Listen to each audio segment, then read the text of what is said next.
हम सभी को कभी न कभी किसी न किसी से प्यार होता ही है।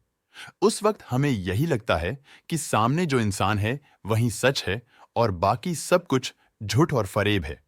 लेकिन कभी-कभी आंख बंद करके भरोसा करना हंसती खेलती जिंदगी को बर्बाद कर देता है।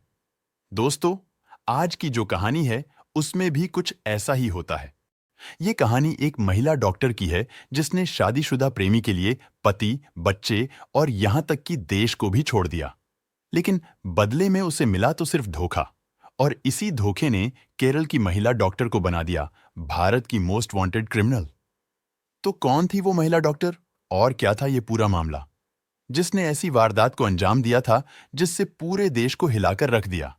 तो वीडियो में अंत तक जरूर बने रहे और आपने अब तक हमारे चैनल मर्डर मिस्ट्री को सब्सक्राइब नहीं किया है तो कर ले। हम आपके लिए ऐसे ही वीडियो लाते रहते हैं। तो चलिए अब कहानी शुरू करते हैं। दोस्तों, यह कहानी केरल के कन्नूर शहर की। यहां ओमाना एडाडन नामक लड़की अपने परिवार के साथ रहती थी। बचपन से ही वह पढ़ाई में काफी होशियार थी। परिवार में भी सभी पढ़े लिखे थे और अच्छी पोस्ट पर नौकरी करते थे। ओमाना का सपना था कि वह बड़ी होकर डॉक्टर बने।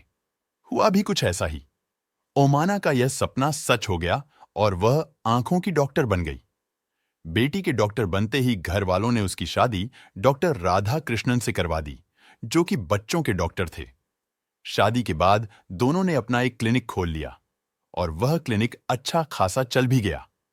आगे चलकर दंपति के 2 बच्चे हुए। परिवार हंसी खुशी अपनी जिंदगी बिता रहा था। लेकिन तभी कुछ ऐसा हुआ कि इस परिवार की जिंदगी ही बदल गई। दरअसल डॉक्टर दंपति के पास अब काफी पैसा आ गया था, तो सोचा कि उनका घर काफी पुराना हो गया है, क्यों ना इसे रेनोवेट करवाया जाए। डॉक्टर राधा कृष्णन इसके लिए एक कारीगर ढूंढने लगे। कन्नूर जिले में ही उनकी एक ठेकेदार से मुलाकात हुई जो कि घरों को रेनोवेट करवाने का काम करता था। उसका नाम था पी मुरलीधरन। उसे घर में बुलाया गया और काम शुरू किया गया। बच्चे छोटे थे और घर भी ऐसे अकेला छोड़ना सही नहीं था, इसलिए डॉक्टर ओमाना रेनोवेशन के समय घर में ही रहने लगी। वह सिर्फ थोड़ी ही देर के लिए क्लिनिक जाती थीं। इस दौरान ओमाना और मुरलीधरन के बीच दोस्ती हो गई। दोनों घंटों तक एक दूसरे से बात करते। धीरे धीरे यह दोस्ती प्यार में भी बदल गई। मुरलीधरन भी शादीशुदा था और उसके भी 2 बच्चे थे। बावजूद इसके वह ओमाना के साथ अफेयर चलाता रहा। रेनोवेशन का काम खत्म हो गया, फिर भी वह रोज ओमाना के घर आने जाने लगा। जब इस बात की भनक डॉक्टर राधा कृष्णन को लगी तो उन्होंने बच्चों की खातिर ओमाना को समझाया। कहा कि जो भी तुम कर रही हो उसे यहीं खत्म कर दो।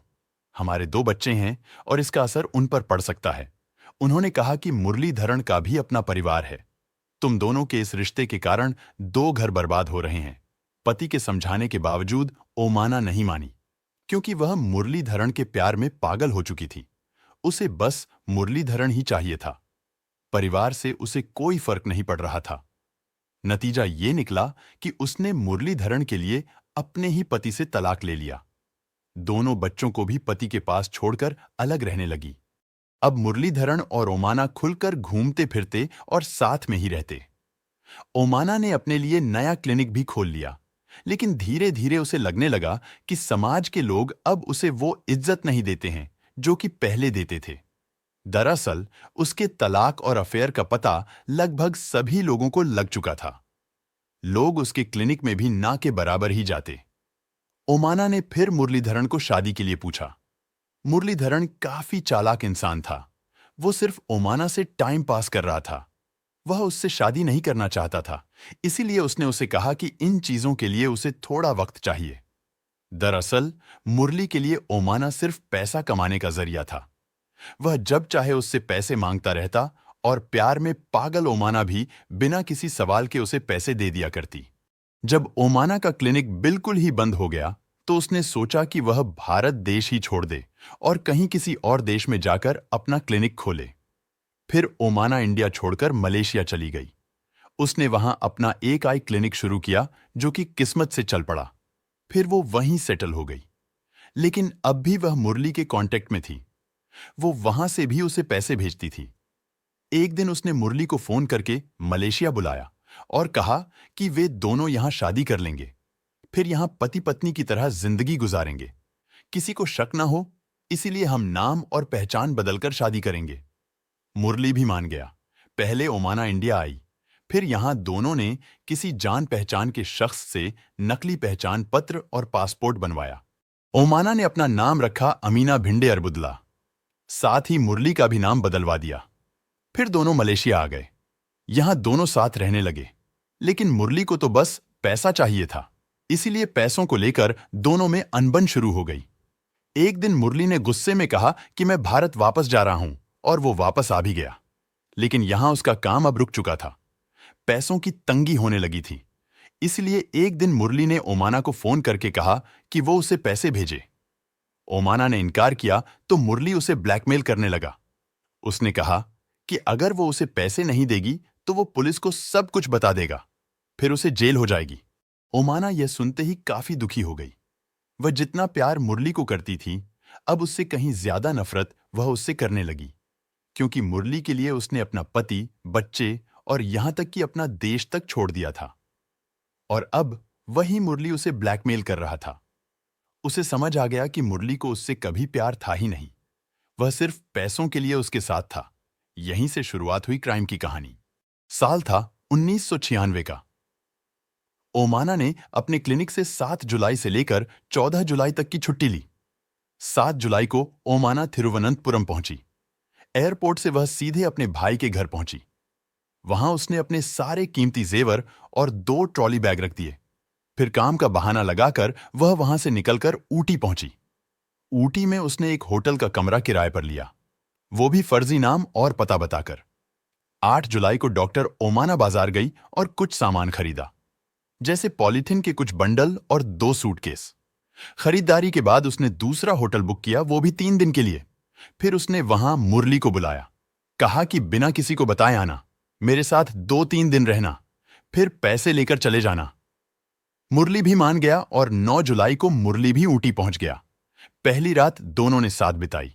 फिर 10 जुलाई को दोनों होटल से कहीं घूमने के लिए निकले। बता दें, ओमाना ने एक रेलवे रिटायरिंग रूम भी बुक करवा रखा था। वहां दोनों ने उन 2 सूटकेस को रखा। इसके बाद दोनों एक बार में गए। ओमाना ने मुरली को वहां खूब शराब पिलवाई। जब दोनों वापस रेलवे रिटायरिंग रूम पहुंचे तो मुरली काफी ज्यादा नशे की हालत में था। ओमाना ने तब उसे कहा कि मैं तुम्हारे लिए मलेशिया से एक गिफ्ट लाई हूं। उसने एक दवा की बोतल दिखा के कहा कि यह एक खास दवा है, इसे शरीर में इंजेक्ट करने से मर्दानी ताकत 4 गुना बढ़ जाती है। मुरली यह सुनते ही खुश हो गया। फिर ओमाना ने उस दवा को इंजेक्शन में भरकर उसे मुरली को लगा दिया। दवा के प्रभाव से मुरली बेहोश हो गया और थोड़ी ही देर बाद उसकी मौत हो गई। दरअसल वह कोई दवा नहीं थी, बल्कि जहर था। फिर ओमाना ने मुरली की लाश को बाथरूम ले जाकर कई टुकड़ों में काट दिया।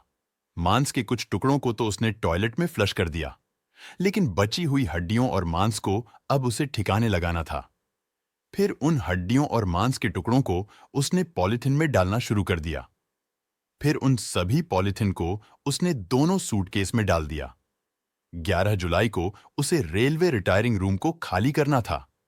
उसने रूम अच्छे से धोया और सूटकेस में खूब सारा परफ्यूम छिड़क दिया ताकि उससे दुर्गंध ना आ सके।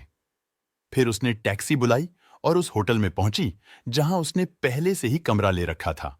12 जुलाई को उसे ये वाला कमरा भी खाली करना था, लेकिन उससे पहले उसे लाश को भी ठिकाने लगाना था। फिर उसे आइडिया आया कि क्यों न इन सूटकेस को कोडाईकनाल के सुसाइड पॉइंट से नीचे फेंक दिया जाए। वहां इतने लोग सुसाइड करते हैं कि किसी को शक भी नहीं होगा। फिर ओमाना टैक्सी करके कोयम्बटूर पहुंची। यहां उसने एक होटल बुक करवाया। फिर सूटकेस को टैक्सी में ले जाकर कोडाईकनाल के सुसाइड पॉइंट की तरफ जाने लगी। रास्ते में सूटकेस से गंध आने लगी तो ड्राइवर ने उससे सवाल करने शुरू कर दिए। ओमाना ने सोचा कि क्यों ना पैसे देकर ड्राइवर को भी इस प्लान में शामिल कर लिया जाए।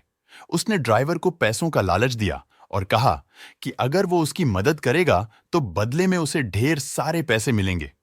पहले तो ड्राइवर डर गया, फिर उसने सोचा कि ये महिला काफी खूंखार है। अगर उसने उसका साथ नहीं दिया तो क्या पता वो उसे भी मार डाले। इसीलिए वह उसकी बात मान गया। इस तरह वो भी प्लान में शामिल हो गया। ओमाना अब निश्चिंत थी कि अब वह आसानी से लाश को ठिकाने लगा सकेगी। काफी थका होने के कारण उसे गाड़ी में ही नींद आ गई। थोड़ी देर बाद एक जगह गाड़ी रुकी। जल्दी से ड्राइवर गाड़ी से उतरा और चिल्लाने लगा कि इस गाड़ी में लाश है। उसकी आवाज से ओमाना की भी नींद टूट गई। जब उसने खिड़की से बाहर देखा तो उसके होश उड़ गए। गाड़ी पुलिस स्टेशन के बाहर थी। पुलिस वालों ने तुरंत ओमाना को गिरफ्तार किया और उन ट्रॉली बैग्स को भी कब्जे में ले लिया। सख्ती से पूछताछ में ओमाना ने अपना जुर्म कबूल कर लिया। कोर्ट में ओमाना को पेश किया गया। केस चलता रहा। साल 2001 में ओमाना ने बेल के लिए अप्लाई किया। कोर्ट ने भी मंजूरी दे दी, लेकिन उसके बाद से ओमाना फरार हो गई। 2009 में ओमाना ने एक बार अपने बेटे को फोन किया था और बताया था कि वह मलेशिया में है। भारत और मलेशिया दोनों देशों की पुलिस ने उसे ढूंढा, लेकिन वो कहीं नहीं मिली। उसे फिर भारत की मोस्ट वांटेड क्रिमिनल घोषित कर दिया गया। फिर अक्टूबर 2017 में खबर आई कि मलेशिया में एक महिला ने बिल्डिंग की छत से कूदकर आत्महत्या कर ली है। पता चला कि महिला केरल की रहने वाली थी।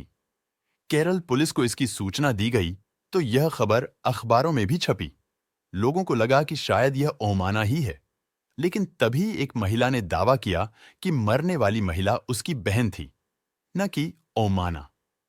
डीएनए टेस्ट करवाया गया तो इस बात की पुष्टि भी हो गई कि वो लाश उस महिला की बहन की ही थी। लेकिन पुलिस आज भी यह पता नहीं लगा पाया है कि आखिर ओमाना है कहां। दोस्तों, इस वीडियो के बारे में आपकी क्या राय है?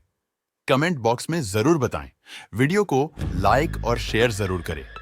अगर आपने अब तक इस चैनल को सब्सक्राइब नहीं किया है तो जाने से पहले चैनल को सब्सक्राइब जरूर कर ले, ताकि हम लगातार आपके लिए ऐसे वीडियो लाते रहे।